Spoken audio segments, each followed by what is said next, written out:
오늘 본문은 아브라함이 기도하고 있는 한 장면을 생생하게 묘사하고 있습니다.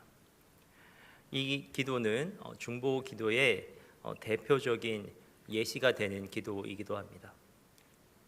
중보 기도는 기도자가 다른 사람 혹은 어떤 사건을 위해 드리는 기도입니다. 오늘 본문에서 아브라함은 소돔 성을 위해 하나님께 간절하게 기도하고 있습니다. 그렇다면 아브라함은 왜 소돔 성을 위해 지금 기도하고 있는 것입니까? 앞선 본문을 보면 어느 날 아브라함이 날이 뜨거워서 장막 문에 앉아서 쉬고 있었습니다. 그런데 그때 나그네 3명이 서 있는 것을 아브라함이 발견하게 돼요. 당시 가나안 지역의 여행자들은 보통 낮에는 여행하지 않았습니다. 아주 긴급한 임무를 띈 사람만이 그 시간에 길을 걸었는데 햇볕이 무척 그날이 뜨거운 날이었는데도 세 사람의 이상한 여행자가 아브라함을 찾아온 것입니다. 사실 이 세 사람 중 2명은 천사들, 하나님의 사자들이었고 한 명은 하나님 바로 그분이셨습니다. 처음에 아브라함은 나그네들의 정체를 몰랐습니다. 그런데도 아브라함은 그들을 따뜻하게 환대하였습니다. 아브라함이 민첩하게 요리하여 그들을 극진하게 대접합니다. 그런데 식사 대접을 받은 이후에 나그네들이 아브라함에게 느닷없이 네 아내 사라가 어디에 있느냐라고 묻는 장면에서 그들의 정체와 방문 목적이 드러나게 됩니다. 결국 천사들의 방문 목적은 17장에서 사라에게 주신 그 하나님의 약속을 확증하는 데 있었습니다. 사라가 그 약속을 어떻게 받아들이고 있는지 확인하고 그 약속을 계속해서 믿을 수 있도록 도와주기 위해 찾아온 것입니다. 창세기 18장 13절 14절입니다. 여호와께서 아브라함에게 이르시되 사라가 왜 웃으며 이르기를 내가 늙었거늘 어떻게 아들을 낳으리요 하느냐 여호와께서 능하지 못한 일이 있겠느냐 기한이 이를 때에 내가 내게로 돌아오리니 사라에게 아들이 있으리라. 나그네들은 그렇게 그 아브라함에 대한 방문을 마치고 일어나서 이제는 소돔을 향하여 출발하고자 하였습니다. 아브라함은 그들을 전송하기 위해 이제 함께 나갔는데요. 이때 하나님께서는 그들이 소돔을 향하는 이유에 대해서 말씀하십니다. 20절과 21절입니다. 여호와께서 또 이르시되 소돔과 고모라에 대한 부르짖음이 크고 그 죄악이 심히 무거우니 내가 이제 내려가서 그 모든 행한 것이 과연 내게 들린 부르짖음과 같은지 그렇지 않은지 내가 보고 알려 하노라. 하나님께서는 지금 아브라함에게 털어놓고 계신 겁니다.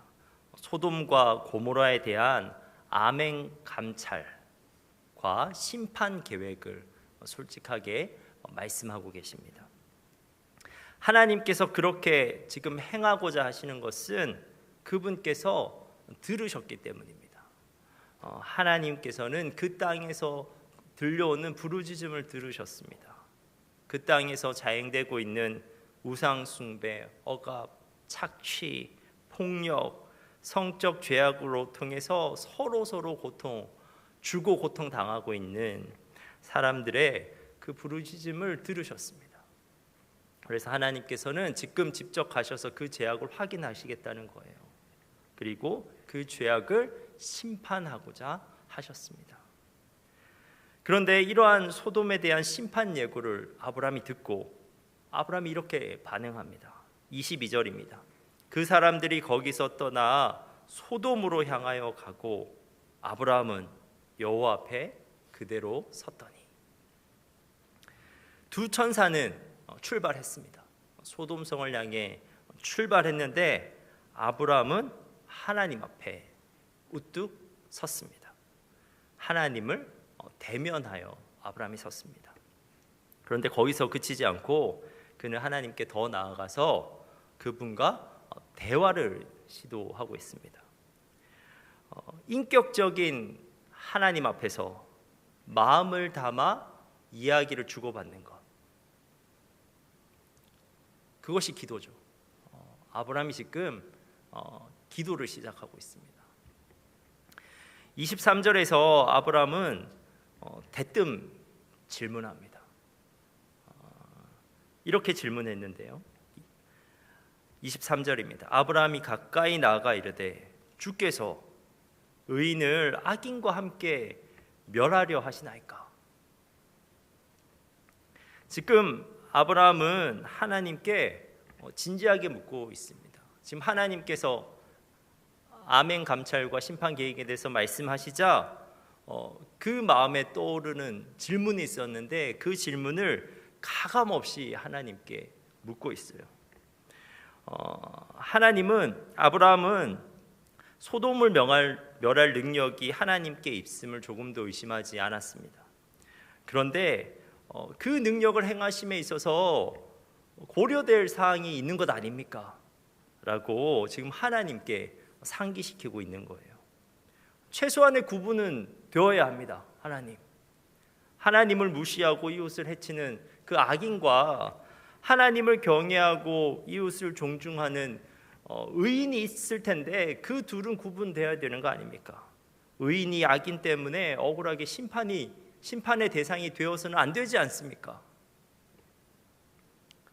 그런데 우리는 지금 아브라함이 이렇게 하나님께 묻고 있다는 사실 자체로 알 수 있는 것이 있어요. 그것은 아브라함이 하나님에 대해서 지금 인격적인 관계를 하고 있다는 것입니다. 인격적인 신뢰를 가지고 있는 거예요.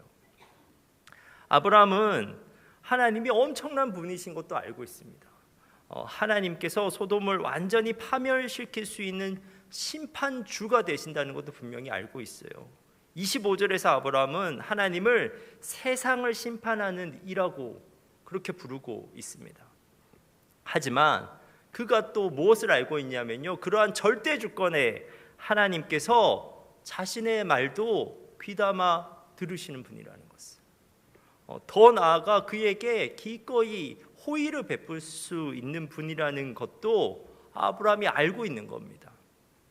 그렇기에 그는 두렵기도 하지만 그러나 솔직하고 담대하게 하나님께 나아가서 그 마음 깊이 있는 그 질문을 가감없이 하나님께 하고 있습니다.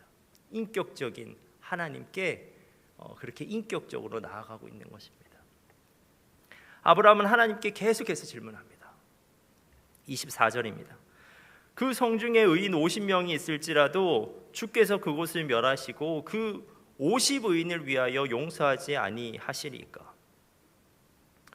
이 질문을 통해서 지금 아브라함은 하나님께 제안하고 있습니다.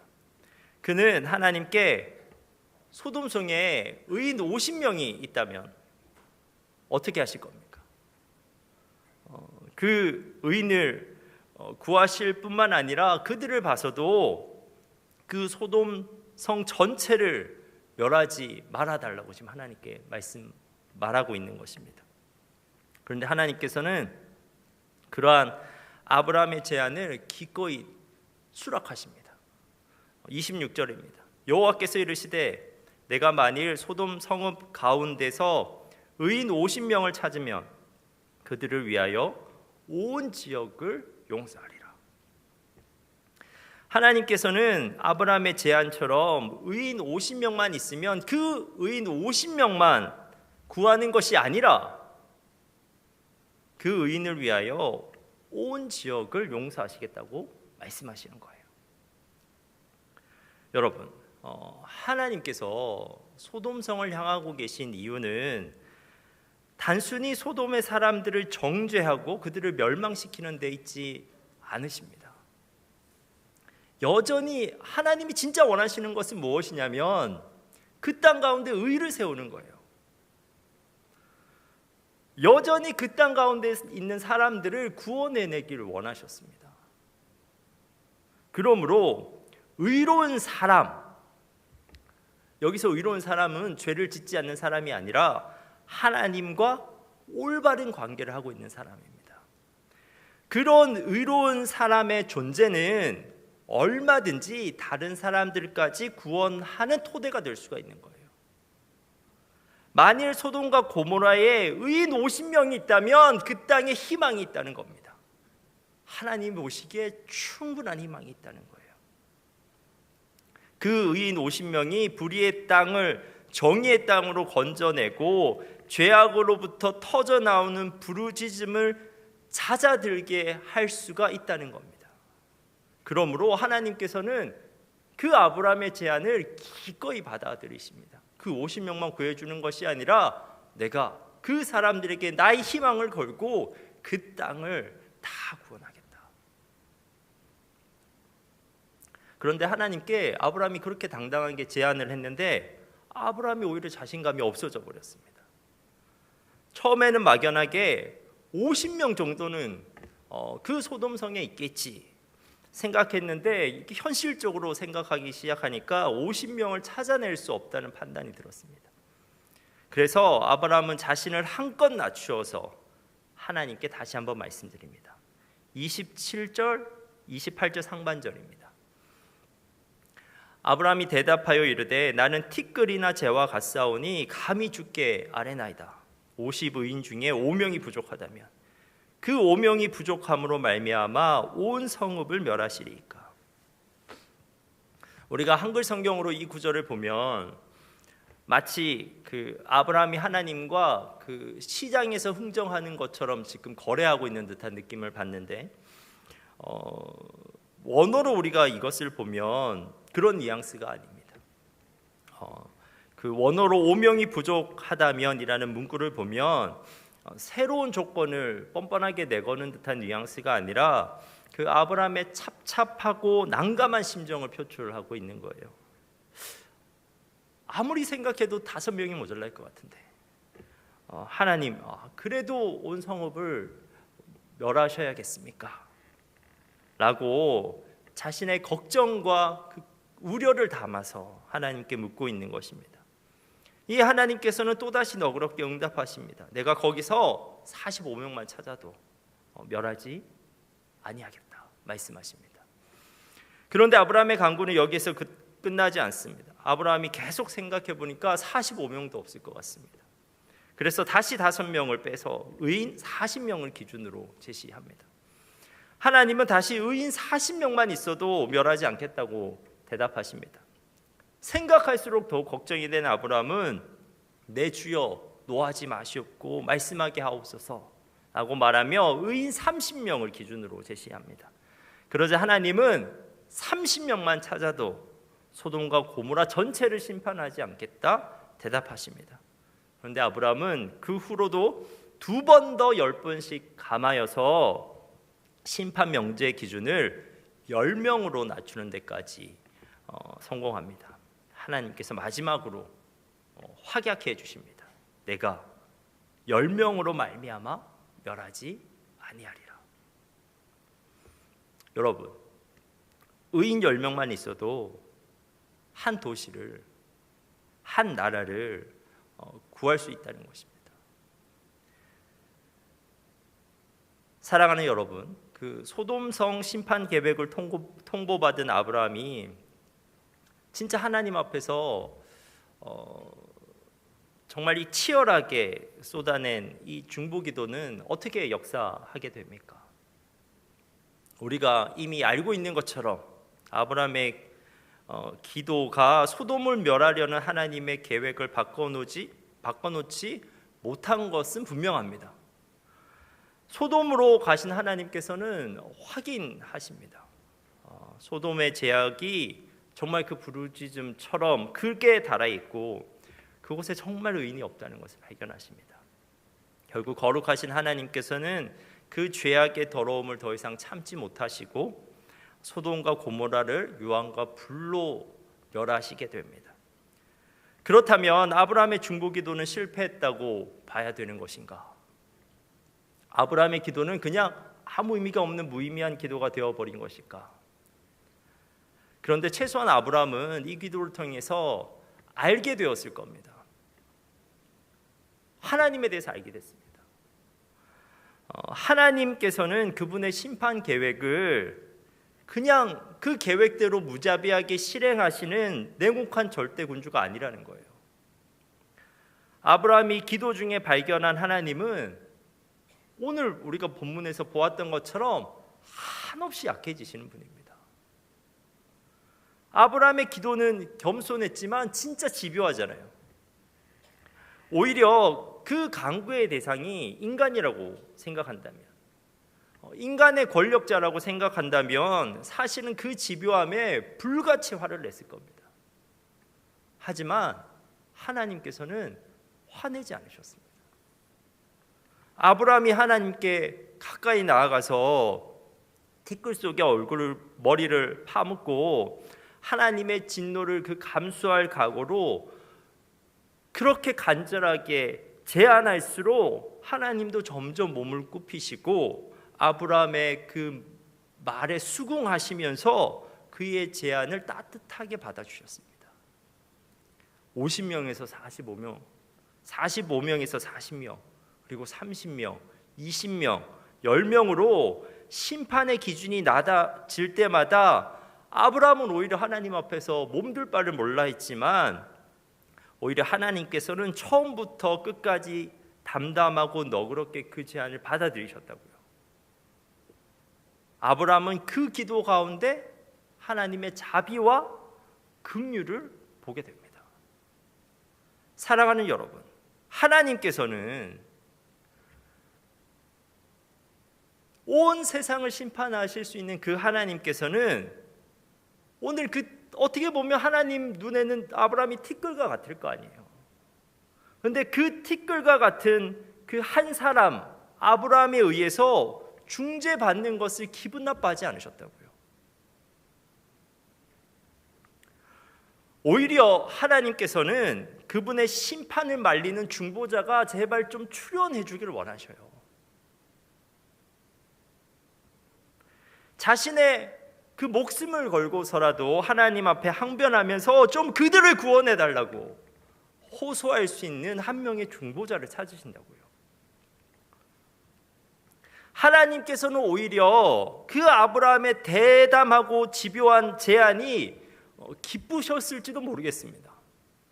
왜냐하면 하나님이야말로 아브라함보다 어떻게 보면 소돔성의 멸망을 더 원치 않으셨기 때문입니다. 그 심판을 중지시킬 의인이 그 소돔성에서 좀 제발 발견되길 하나님이 더 원하셨을 거기 때문입니다. 사랑하는 여러분, 저는 오늘 본문을 통해서 그 한 명의 그리스도인, 한 명의 의인이 가지는 무게감, 그 존재감에 대해서 깊이 한번 생각해 보게 되었습니다. 하나님과 바른 관계를 맺고 있는 의로운 그리스도인은 하나님에게 그리고 그가 속한 공동체에게 진짜 중요한 존재입니다. 하나님께서는 그 수많은 죄인보다 한 명의 의인에게 훨씬 더 큰 무게감을 느끼셔요. 숫자가 문제가 아닙니다. 그리고 하나님은 수많은 죄인에게서 느끼는 그 절망보다 한 명의 의인에게서 볼 수 있는 희망을 훨씬 크게 보십니다. 그러므로 하나님께서는 진짜 그 한 명이 있다면 하나님과 올바른 관계를 하면서 살아가는 그 의인 한 명이 있다면 한 가정을, 한 교회를, 한 도시를, 한 국가를 그 한 사람 보고 파멸하지 않으시고 보존하시겠다는 거예요. 그리고 그러한 의인의 중보기도는 누군가를 살리는 진짜 능력이 됩니다. 아브라함의 중재에도 불구하고 소돔과 고모라는 그들의 오래되고 돌이킬 수 없는 죄악으로 결국은 멸망당하고 맙니다. 하지만 그 모두가 멸망당할 때 롯의 가족이 살아남거든요. 그런데 롯의 가족이 살아남은 것은 분명 아브라함의 중보기도 덕분입니다. 롯은 하나님의 사자들로부터 임박한 재앙을 피하기 위해 떠나라는 경고와 조언을 받습니다. 특별히 이 가족에게만 하나님의 사자가 나타나서 경고하고 떠나라고 합니다. 그런데 성경은 그 상황을 이렇게 기록해요. 창세기 19장 29절입니다.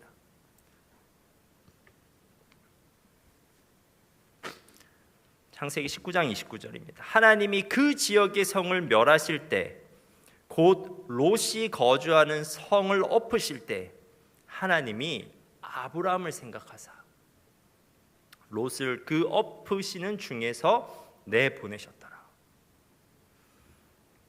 하나님은 롯을 구원하시면서 롯의 의에 대해서는 언급하지 않으십니다. 하나님은 오히려 아브라함의 의를 생각해내세요. 하나님께서는 그분과 올바른 관계 가운데 있는 의인 아브라함을 생각하시고, 그리고 그의 기도를 생각하시고 롯을 구하셨습니다.